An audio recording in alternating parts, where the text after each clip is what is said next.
Hey, Captain Logos here, preacher at large, teaching the word and inspiring, 3 minutes at a time.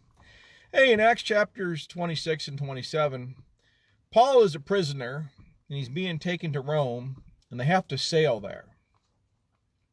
And at one point in the story, they're harbored, but it's getting wintertime, and Paul tells them, hey, I perceive that this mission will be in peril if we leave now. And so they didn't listen to him. But why would they? Think about it. He's a prisoner, right?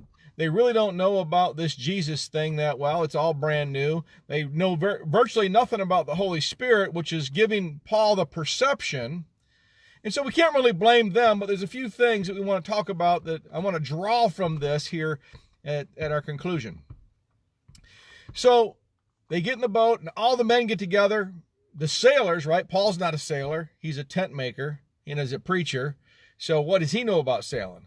But he perceived by the Holy Spirit that peril would come, but they didn't listen. But God gave them a second chance because in the middle of the storm, what Paul said came to fruition. And then Paul listened to the Holy Spirit again, and he tells them exactly what to do. Now this time they're starting to listen because they realize that what Paul is saying, he knows what he's talking about.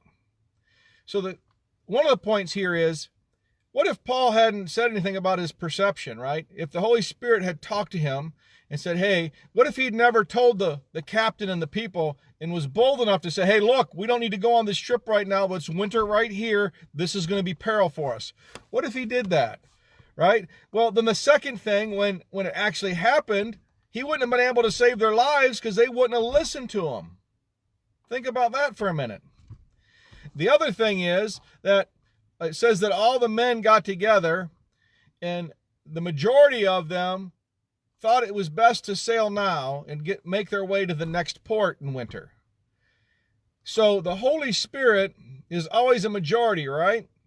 And so just because the council of men, right, in man's wisdom think it's the best thing to do, if the Holy Spirit has said or given you a perception that this is not the thing to do, don't worry about what man's saying. Don't worry about the counsel of man. You better listen to the Holy Spirit.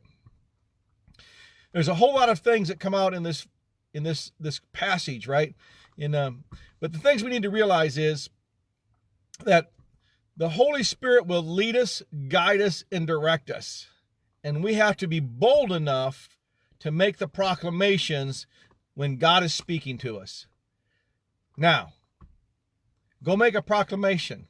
What is the Holy Spirit speaking to you? And then get your face in the Bible.